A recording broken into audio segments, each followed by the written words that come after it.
mempelajari perjalanan hidup Nabi Sallallahu Alaihi Wasallam, maka tak lupa ataupun tak mungkin lepas dari tempat di mana beliau tinggal, ya, karena lingkungan, ya, tempat tinggal beliau memiliki hubungan yang erat dengan perjalanan hidup beliau Nabi Sallallahu Alaihi Wasallam. Maka secara umum juga kita akan mempelajari tentang tradisi, budaya, ya, kebiasaan dari masyarakat Arab, ya, yang mana Arab ini kita lihat juga secara geografis lebih cukup luas, ya, membentang, ya, dari Yordania sampai ke Yaman, ya, kemudian juga dari Palestina ke timur sampai ke Irak, ya, Iran, ya, sampai nanti perbatasan pula dengan Uni Soviet, ya, kalau sekarang Uni Soviet itu. Jadi wilayah ini disebut dengan wilayah Jazirah Arab, ya. Kalau secara geografis Arab ini cukup strategis, ya, menghubungkan antara Asia dengan Eropa, ya, termasuk juga adalah di bawahnya adalah Afrika. Nah, jadi kalau secara letak strategis. Tetapi kalau kita lihat di dalam sejarah, Arab ini termasuk bangsa yang tidak pernah terjajah, ya, berbeda dengan kita di Indonesia, kita pernah dijajah, ya. Di antara faktor kenapa Arab ini tidak dijajah, mungkin salah satunya adalah faktor geografis, ya, karena memang secara geografis Jazirah Arab ini tidak menarik, ya, isinya padang pasir, bebatuan. Lebih spesifik lagi ke Mekah, itu wilayah perbukitan, bukit-bukit batu yang begitu gersang. Kemudian juga jarak tempuh harus melewati gurun pasir yang cukup luas, ya. Kemudian wilayah selatan dibatasi dengan samudra, dengan lautan, ya. Ini wilayah barat juga lautan, ya, Laut Merah. Nah, ini juga menjadikan Arab ini aman, ya, terbebas dari penjajahan. Sebab kalau bangsa terjajah, ya, seperti dikatakan oleh Ibnu Khaldun di dalam mukadimahnya, bangsa terjajah biasanya mereka memiliki karakter sebagai bangsa yang memiliki penyakit tabaiyah, penyakit suka mengekor, ya. Jadi kalau biasanya bangsa terjajah secara mentalitas mereka sudah kalah karena terjajah, kemudian punya tradisi tadi, selalu melihat kepada negara-negara yang menjajahnya tradisi, budaya, peradaban, ya, sehingga mereka akan terus menjadi bangsa pengekor. Untuk menjadi bangsa yang terdepan itu biasanya membutuhkan perjuangan yang ekstra, ya. Seperti Indonesia saja, kita sudah merdeka, tetapi tradisi budaya mengikuti bangsa lain ini menjadi sesuatu yang cukup masih besar, ya. Secara khusus misalkan di kalangan kaula muda, ya, di kaula muda. Nah, hal seperti ini cukup bertolak belakang dengan budaya yang dibangun oleh Nabi Sallallahu Alaihi Wasallam. Ya, kalau kita lihat, Nabi membangun bangsa Arab ini dengan murni, ya, berpedoman kepada wahyu dari Al-Quran. Padahal kita tahu di saat bangsa ini dibangun oleh Nabi, bangsa Arab dibangun oleh Nabi, Arab itu diapit oleh dua imperium besar, ya, di barat Romawi, kerajaan Kristen, ya, Nasrani, di timur adalah kerajaan Zoroaster, ya, Majusi, ya, yaitu adalah di Persia, Iran, ya. Tetapi apa? Nabi SAW betul-betul mendidik para sahabat ini tidak berkiblat kepada salah satu pun dari bangsa besar tersebut, tapi mencukupkan dengan pembinaan, pendidikan yang diturunkan dari Allah Subhanahu wa Ta'ala. Maka lahirlah sebuah generasi baru, ya. Kita lihat lahir sebuah kehidupan baru dengan sistem baru yang luar biasa, ya. Tidak ada sebelumnya dalam tradisi Arab, tidak ada juga dalam tradisi Barat, negara Nasrani saat itu, dan juga tidak ada dalam tradisi Timur. Lahirlah sebuah generasi unik itulah generasi Qur'ani, ya, generasi Qur'ani. Inilah yang kemudian menjadikan bangsa yang tidak diakui, bangsa yang tidak terkenal, bangsa yang ummi, yang jahil, menjadi sebuah bangsa besar yang kemudian menguasai dua imperium tersebut. Ya. Sehingga ada perkataan menarik dari Imam Malik rahimahullah, beliau mengatakan sesungguhnya umat Islam ini tidak akan bisa diperbaiki kecuali dengan sebuah sistem yang dulu memperbaiki umat awalnya. Ya.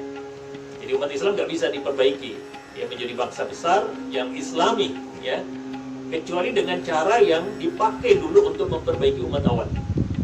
Ya.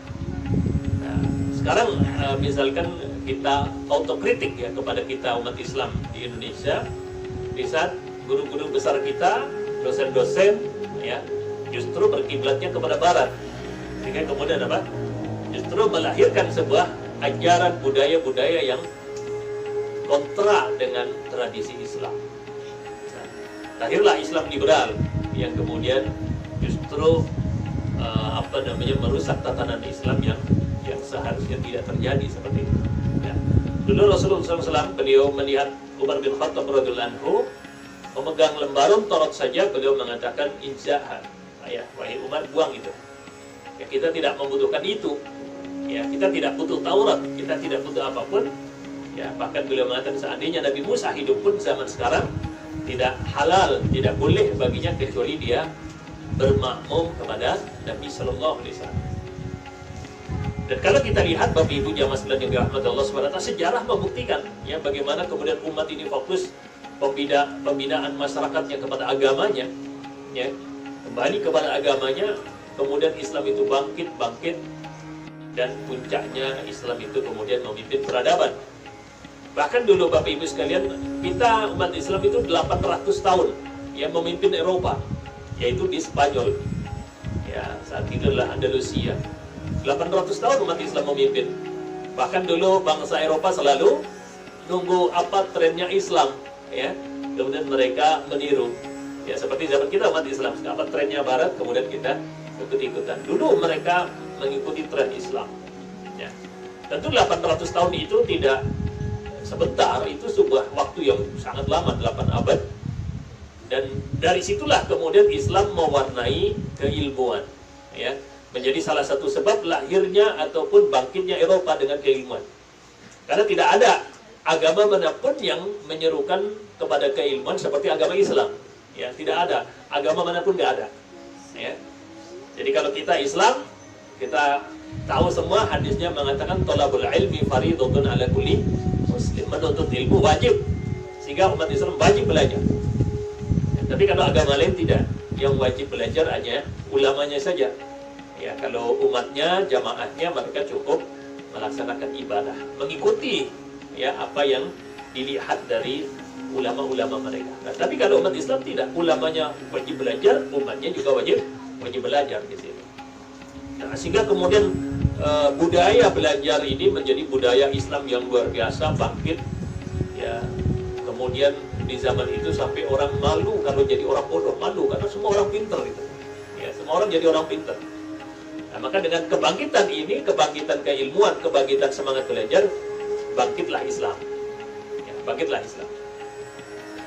Dalam hadis lain juga Nabi SAW beliau bersabda, ya, kalau umat Islam itu sudah mengalami berbagai kerusakan, jual belinya rusak, ya, mereka sibuk dengan usaha, sibuk dengan dunianya, mereka tidak peduli dengan agama lagi, apa yang terjadi? Umat ini akan terpuruk kembali, ya, seperti zaman jahiliyah lagi. Mereka berislam tetapi tidak mengenal ajarannya. Ya. Kemudian apa Nabi SAW bersabda, ini tidak akan dirubah oleh Allah, tidak akan dicabut keadaan seperti ini, hatta tarji'u ila dinikum, sampai umat Islam kembali kepada agamanya. Ya, kembali kepada agamanya. Maka tidak ada jalan bagi umat Islam untuk bangkit menjadi bangsa besar kecuali adalah kembali kepada syariatnya, kepada ajarannya. Dan ajaran Islam ini sudah mengatur berbagai pernak-pernik dalam kehidupan kita. Dari sosial, politik, budaya, pendidikan, ya, adat, kebiasaan, semua diatur menjadi sebuah sistem kehidupan yang baru, yang Islami. Disitulah kemudian akan lahir generasi yang unik, yang berbeda dengan tradisi budaya kehidupan manapun, yaitu lahirnya tradisi budaya Islam seperti itu. Nah, Bapak Ibu jamaah sekalian yang dirahmati Allah Subhanahu wa taala, ini salah satu ya kelebihan Jazirah Arab. Ya, kalau kita lihat kepada Mekah ini menjadi negeri yang selalu merdeka, tidak pernah terjajah. Dan itu akan mempengaruhi sampai kehidupan zaman sekarang, yaitu apa? Mereka menjadi bangsa yang ya tidak mau dibawa. Ya, mereka tidak mau dibawa, bukan bangsa terjajah. Dan kalau di kita kan begitu, budaya terjajah, maka apa? Budayanya apa? Budaya nerimo. Ya, budaya menerima. Pokoknya ya alon-alon asal kelakon kan gitu ya. Nerimo ing pandum. Ya sudah. Makan nggak makan yang penting kumpul kan gitu. Nah, ini budaya tradisi-tradisi seperti ini kemudian menjadikan kita itu apa? Ya, kita menjadi ya seperti ini terus gitu. Kita lihat kalau dari sisi fasilitas yang Allah berikan luar biasa. Kita dengan Arab itu, Arab gak ada apa-apanya itu.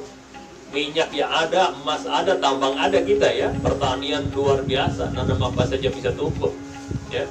Dan kualitasnya juga bagus, tenaga juga banyak. Tapi subhanallah, ini jauh berbeda ya dengan budaya keseharian yang kita lihat di Arab seperti itu. Nah, maka di sini Bapak Ibu jamaah sekalian yang dirahmati Allah Subhanahu wa taala, ini salah satu ya mungkin kelebihan dari bangsa Arab itu. Kemudian Bapak Ibu jamaah sekalian yang dirahmati Allah Subhanahu wa taala, Jazirah Arab ini dihuni oleh beberapa kabilah, ya kabilah suku, ya. Yang paling besar ya, kita kerucutkan dulu kepada Mekah saja ya, kelahiran Nabi Sallallahu Alaihi Wasallam, karena begitu luas Arab itu. Ya, Mekah ini dihuni oleh beberapa kabilah. Ya, kabilah yang paling besar tentu adalah kabilah Quraisy. Dan saat itu Quraisy ini termasuk bangsa yang ummi. Ya, bangsa yang ummi. Ya, seperti Allah Subhanahu wa taala sebutkan di dalam surat Al-Jumu'ah ya.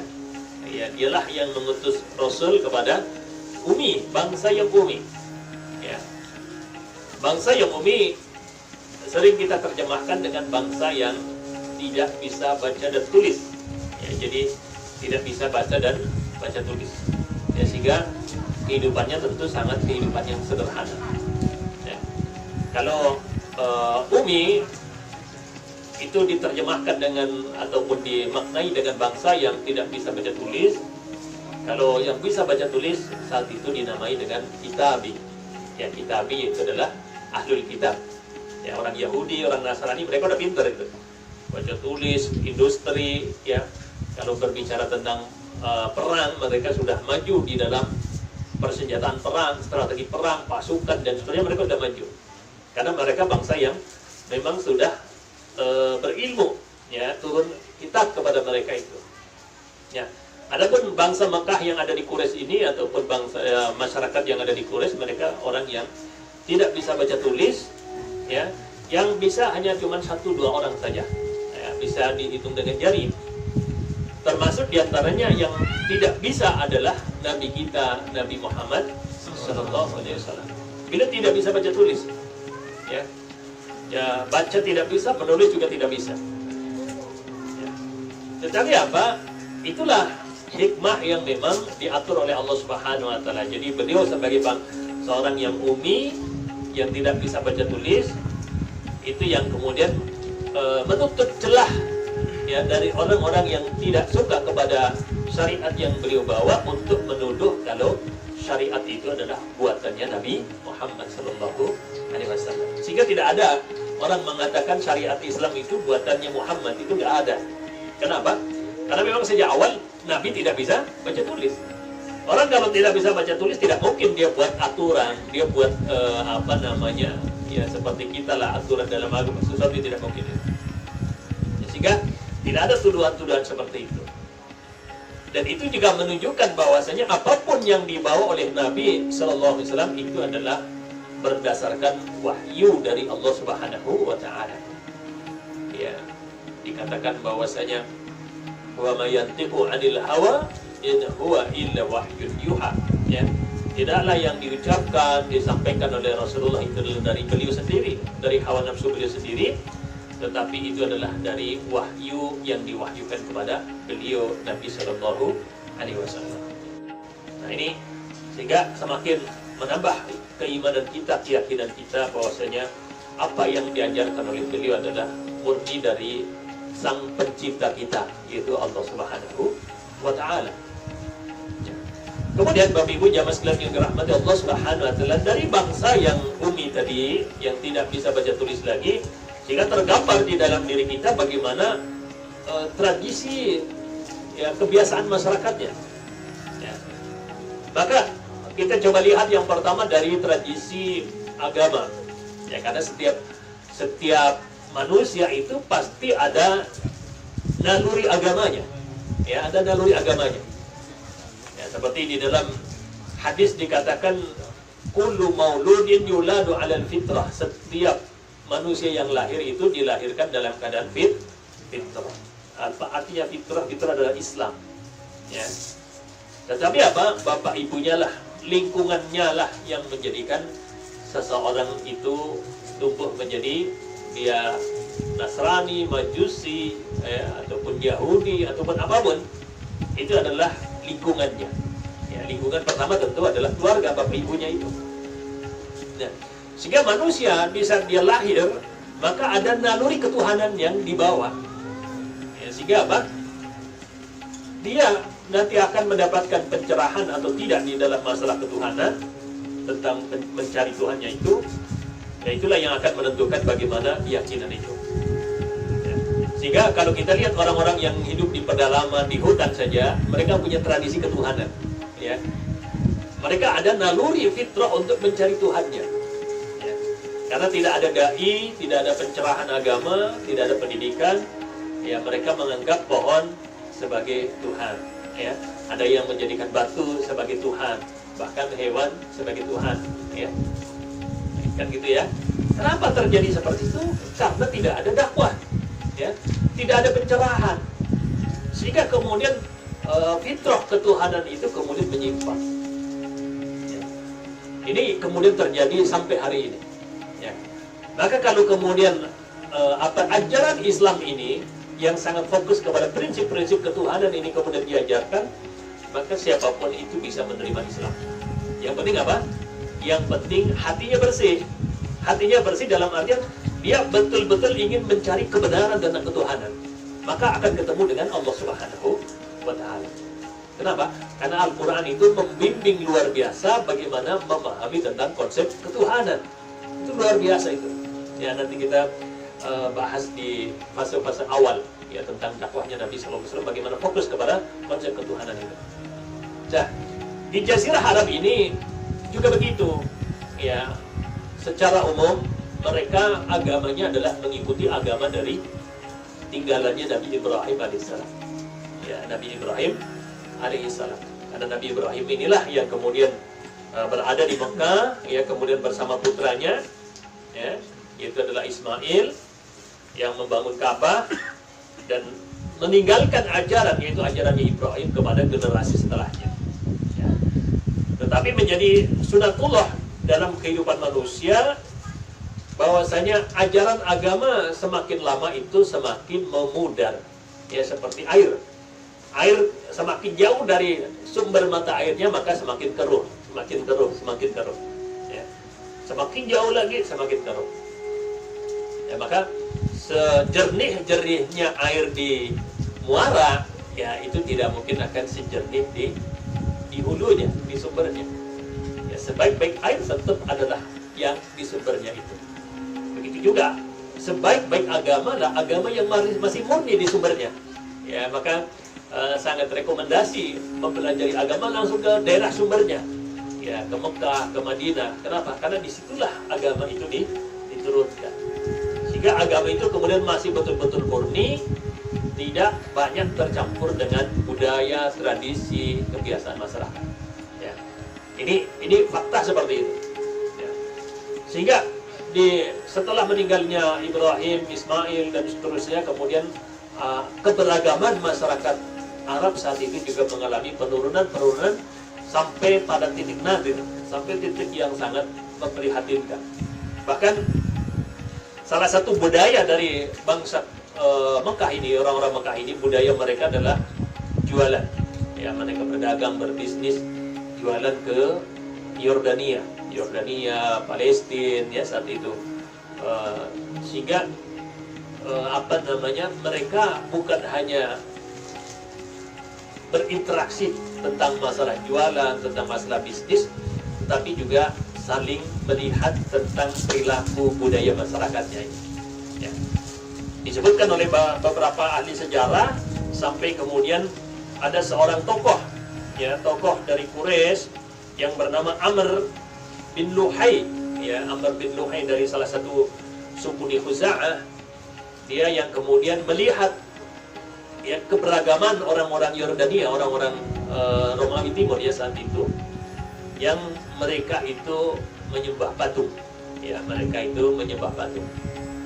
Sampai kemudian ini dilihat dan budaya ini kemudian dikembangkan, ya, sampai Amr bin Luhai ini kemudian membawa patung, ya, namanya Hubal, ya, dari Damaskus, dari Yordania saat itu, kemudian diletakkan di dalam Ka'bah. Ini awal mula terjadinya kemudian penyimpangan dalam masalah ketuhanan itu, dalam masalah tradisi yang ada di wilayah Mekah itu. Sehingga di dalam Ka'bah sendiri itu ada berhala Hubal, ya, patung yang kemudian disembah oleh beberapa masyarakat Quraisy saat itu. Ya. Dan ini terus berkembang sampai di zaman Nabi Rasulullah SAW nanti ada 360 berhala yang ada di sekeliling Ka'bah itu. Ya. Jadi kita bisa bayangkan kalau samping Ka'bah itu sudah ada 360 berhala, berarti kehidupannya mungkin, ya, mungkin ini bayangan saja. Mungkin sudah seperti di Bali mungkin, ya. Di Bali kan setiap ini punya patung, punya berhala. Ya. Saya pernah mampir saja di Sri Lanka, ya, Mas Iqbal pernah juga, ya, di Sri Lanka, ya, Sri Lanka juga begitu. Sri Lanka, India, jadi patung-patung itu menghiasi berbagai tempat, rumah, hotel, semuanya patung-patung, semuanya seperti itu. Ya. Sehingga dari keadaan seperti ini tergambar bagaimana penyimpangan dalam masalah ketuhanan ini. Nah, maka inilah pada zaman Rasulullah, saya kira itu waktu yang paling tepat Allah mengangkat seorang nabi di tengah-tengah bangsa yang sudah mengalami penyimpangan dalam masalah agama yang sangat fatal, yaitu mereka berbuat penyimpangan akidah, yaitu kesyirikan kepada Allah Subhanahu wa Ta'ala. Ya. Kemudian dari sisi kehidupan sosial, bangsa Arab ini luar biasa, ya. Bangsa yang mereka bersuku-suku, berkabilah-kabilah, ya. Dan sampai hari ini, ya, suku itu menjadi sebuah tradisi yang mereka jaga. Ya, tradisi yang mereka jaga, ya, karena memang dulu awalnya begitu. Bangsa Arab hidup secara satu kabilah dengan kabilah lain sendiri. Setiap kabilah ada raja sendiri, ya, ada pemimpinnya sendiri. Mereka hidup bersama dalam satu kabilah, ya. Dan Jazirah Arab itu dihuni oleh banyak sekali dari kabilah-kabilah yang ada di situ. Dan budaya kehidupan sosial masyarakatnya saat diturunkan Rasulullah, ya, sebelum kelahiran Rasulullah itu adalah kehidupan sosial masyarakat yang sangat parah. Ya.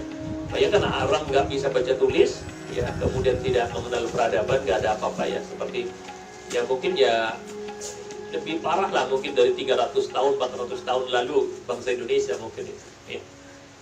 Sehingga apa, kehidupan sosialnya itu, ya, bisa dikatakan tidak manusiawi lagi. Ya.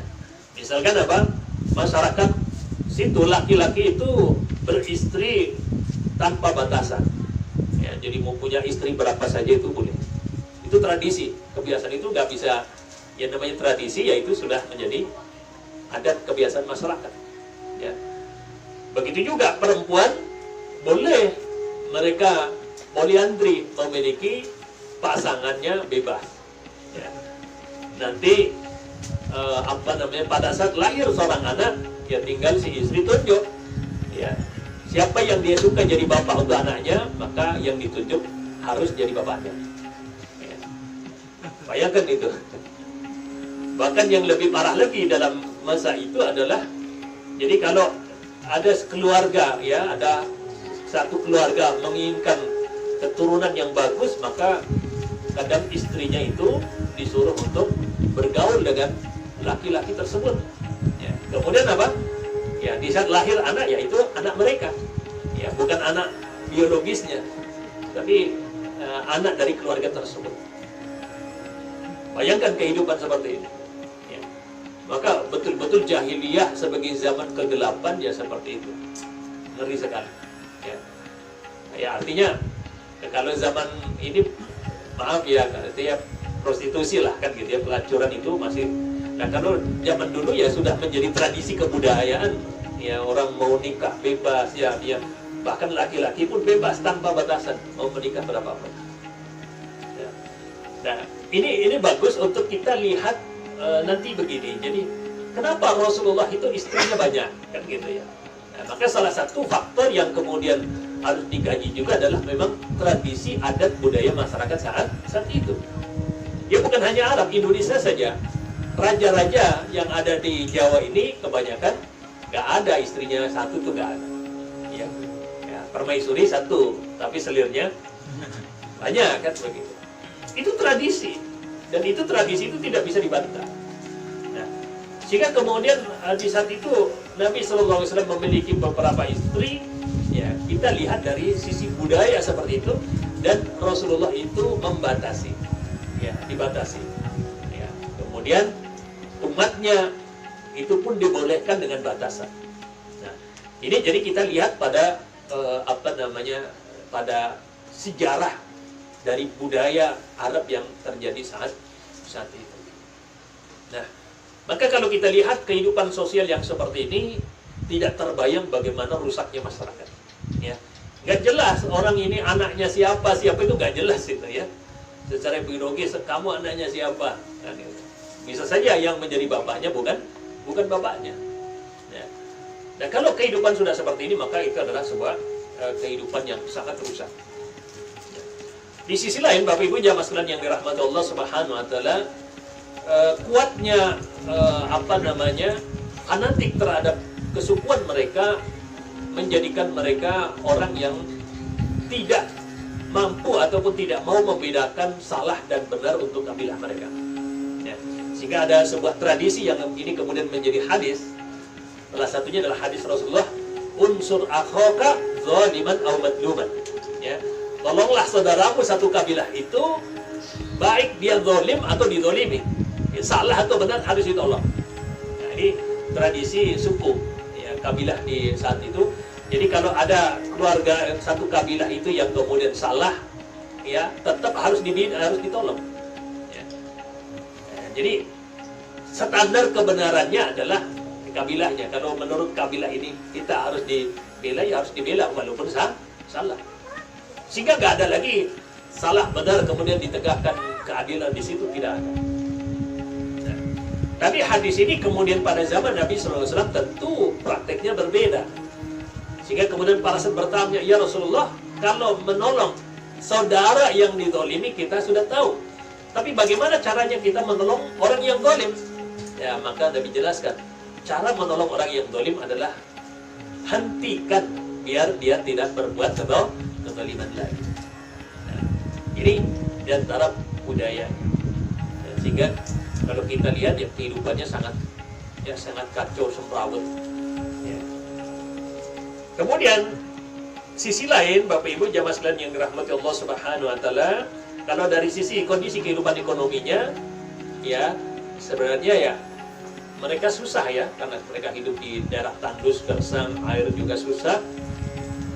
Kondisi cuacanya juga sangat ekstrim, panas luar biasa, dingin luar biasa. Secara ekonomi mereka itu sangat ketergantungan dengan daerah lain. Ya, maka mereka berdagang, ya dari ke wilayah utara, kemudian juga kadang kebutuhan pokok mereka juga disuplai dari wilayah selatan, Yaman, ya, dan seterusnya, sehingga sangat ketergantungan dengan daerah-daerah tetangga mereka itu. Ya. Kemudian Bapak Ibu jamaah sekalian yang dirahmati Allah Subhanahu Wa Taala, tapi di sisi lain, tentu Allah Subhanahu tidak pernah menciptakan sesuatu ciptaan itu buruk semuanya 100% itu tidak ada. Ya. Sampai misalkan Allah menciptakan babi itu buruk kan, ya. Tapi apa? Pasti ada sisi kebaikannya, pasti ada sisi kebaikannya itu. Seperti tadi, misalkan bangsa Arab saat itu memiliki banyak sekali keburukan dan kerusakan, tapi ada sisi-sisi baik. Ya, bahkan Rasulullah itu menyebutkan ada 7 keutamaan dari bangsa Quraisy yang Allah tidak berikan kepada bangsa lain. Nah, ini contoh saja bahwa rasanya ada kebaikan-kebaikan yang kemudian itu juga harus kita lihat. Nah, di antara kebiasaan yang itu menjadi tradisi baik, karena Islam, Bapak Ibu sekalian, Islam nggak pernah melarang tradisi baik. Ya, jadi Islam nggak pernah melarang tradisi baik. Kalau selama itu tidak bertentangan dengan syariat, maka tidak boleh diganggu. Ya, bahkan dalam kaidahnya dikatakan al-adatu muhakamatun. Namanya adat, tradisi, budaya yang baik itu memiliki hukum yang mengikat. Sehingga kita harus ikut aturan adat selama adatnya itu baik. Ya, kalau kita mengingkari, melanggar adat selama adat itu baik, maka kita juga berdosa. Ya, jadi nggak boleh. Ya. Maka di sini ada adat budaya baik. Kenapa? Warga harus gotong royong misalkan. Nah, itu kebiasaan gotong royong ini menjadi adat baik. Maka kalau umat Islam melanggar, ya berdosa. Karena memang adat budaya yang baik itu bisa memiliki hukum yang mengikat. Nah, di antara kebiasaan yang menjadi karakter bangsa Arab saat itu yang dikatakan baik, misalkan adalah mereka adalah orang-orang yang dermawan. Ya, dari dulu, apalagi Mekah itu sangat dermawan dan sangat terlihat dermawan kalau musim haji. Ya. Coba kalau cerita orang-orang tua dulu kita yang berangkat haji ke sana kan gitu ya, di laut itu berapa bulan perjalanan. Ya, kalau kita lihat kan zaman dulu nggak ada seperti zaman sekarang, ada ATM, ada SMS banking kan gitu ya, GoFood kan nggak ada. Tentu perjalanan ke Mekah bawa bekal ya, bawa beras ya, dihitung ini harus cukup untuk 6 bulan kan gitu. Wah, berarti sekali bawa itu berapa kuintal itu beras itu kan gitu. Kan mereka nggak bisa ke orang lewat lautan. Ya. Minum berapa air yang harus dibawa itu untuk perjalanan sekian bulan. Ya. Kemudian pakaian dan seterusnya. Nah, ini tentu apa? Tentu hal yang sangat berat dalam perjalanan haji dulu. Ya, maka orang-orang dulu kalau haji, ya itu pamitan sekaligus apa? Ya pamitan beneran, kalau nggak pulang ya sudah kan gitu. Dan kadang banyak juga ya cerita-cerita yang mengatakan jamaah haji belum sampai Mekah sudah meninggal duluan. Banyak itu seperti itu, karena memang berat sekali perjalanan. Ya. Dan disitulah pada saat mereka sampai, ya mereka berlabuh ya di Jeddah, sudah masuk dalam wilayah Arab di musim haji.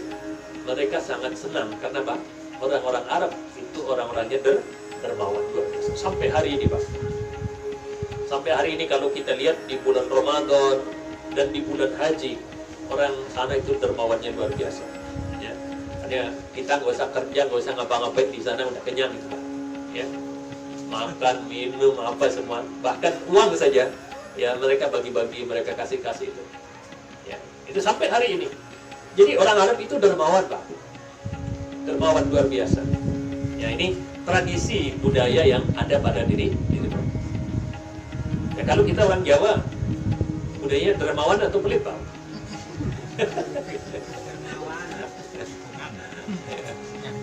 Nyanyoh ya. Ya kalau kita kayaknya lebih kepelit itu Pak.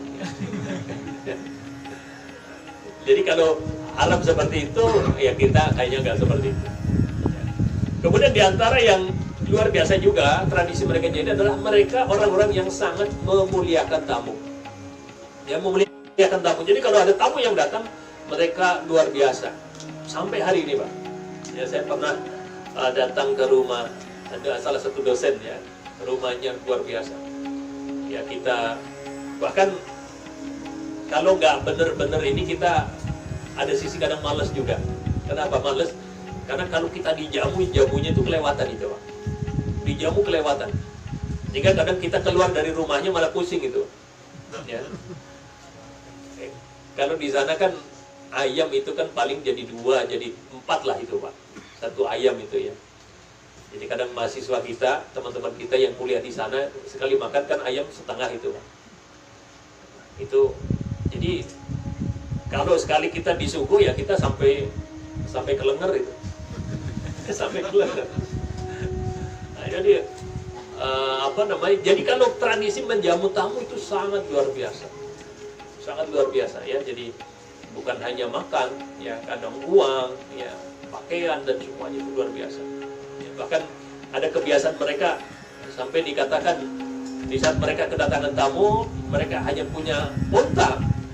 Ya, unta itu padahal sebagai kendaraan mereka itu. Ya, ya mereka pun sembelih itu untuk jamu tamunya itu. Ya. Bayangkan ya, mereka itu kan di padang pasir itu. Unta itu kan ya memang kendaraannya harus unta. Kalau yang lainnya kan nggak mungkin kuat. Ya musim panas seperti itu nggak mungkin kuat. Hewan lain nggak mungkin kuat. Ya. Kalau nggak ada unta, bagaimana mereka akan bisa hidup? Tapi karena memang tradisi bahwasanya mereka harus memuliakan tamu, ya kalau nggak ada yang disuguh, apa boleh buat? Unta itu pun disembelih untuk menjamu tamu. Ya. Saya kira di sini belum ada. Ya. Ada tamu nggak punya apa-apa, tinggal motor satu, dijual motornya untuk jamu tamu. Nggak ada itu.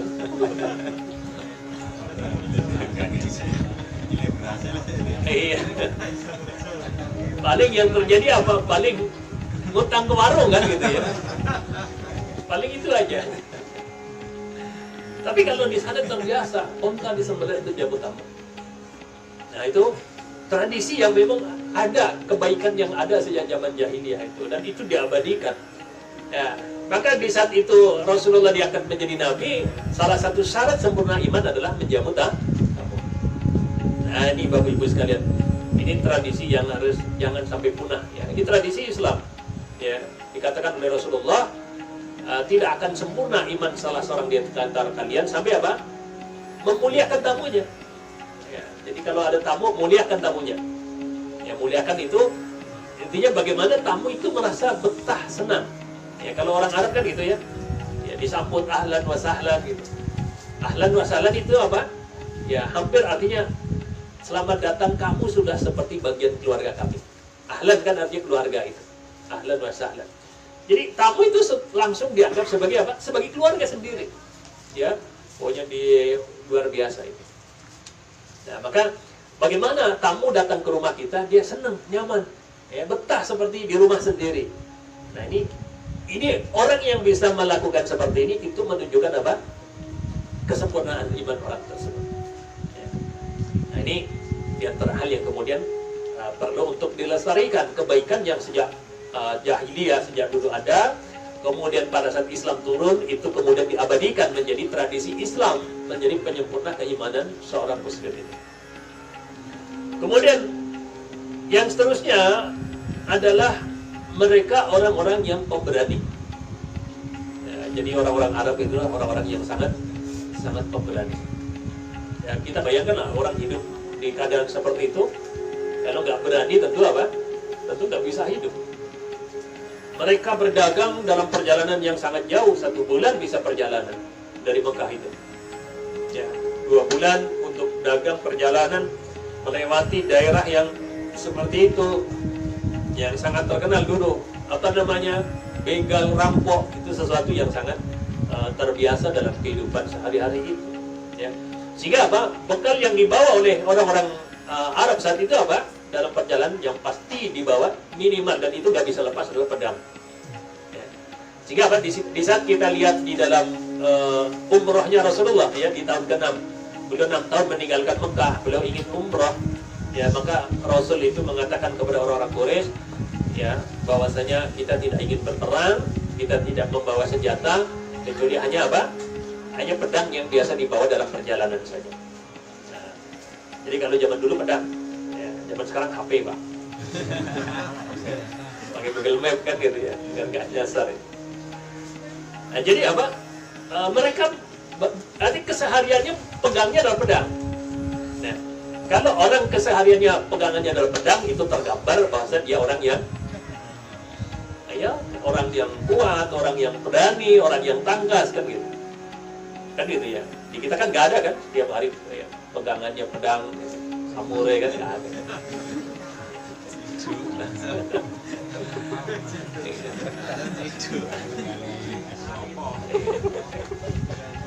Kalau Arif ada ya cari rumput kan itu. Ya orang-orang dulu kan begitu kan, pahlawan-pahlawan itu apa? Ya, kan ada keris ya, kalau di Jawa keris, senjata itu pasti ada. Nah itu menunjukkan apa? Menunjukkan keberanian, Nah, maka bangsa-bangsa Arab adalah bangsa-bangsa yang sangat berani. Dan itu sampai hari ini, Pak, ya. Jadi sampai hari ini orang-orang Arab adalah orang-orang yang sangat berani luar biasa. Nah, ini sisi baik yang kemudian yang kita temukan di dalam adat kebiasaan tradisi daripada orang-orang jahiliyah saat itu. Ya. Kemudian Bapak Ibu jamaah sekalian yang dirahmati Allah Subhanahu wa taala, itu sekilas ya tentang geografis, kemudian juga bagaimana adat kebiasaan masyarakat jahiliyah sebelum diutusnya Nabi Shallallahu Alaihi Wasallam. Ya. Sehingga dari sini kita bisa melihat ataupun memperbandingkan bagaimana sebelum dan setelah dakwahnya Nabi Shallallahu Alaihi Wasallam.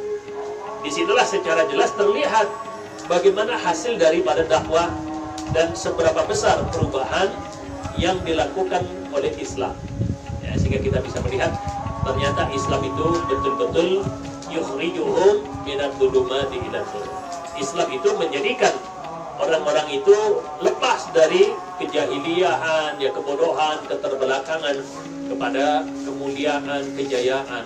Ya, maka hal seperti ini bukan hanya terjadi pada zaman Rasulullah, ini juga akan terjadi pada zaman kita. Pada saat kita kembali kepada syariat Allah, kembali kepada agama kita, maka kita akan mampu meninggalkan dari keadaan-keadaan yang terbelakang ya dari berbagai aspek kehidupan kita.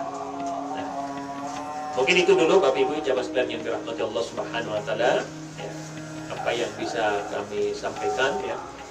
Sedikit sekelumit lah tentang tradisi budaya yang ada di Jazirah Arab saat itu.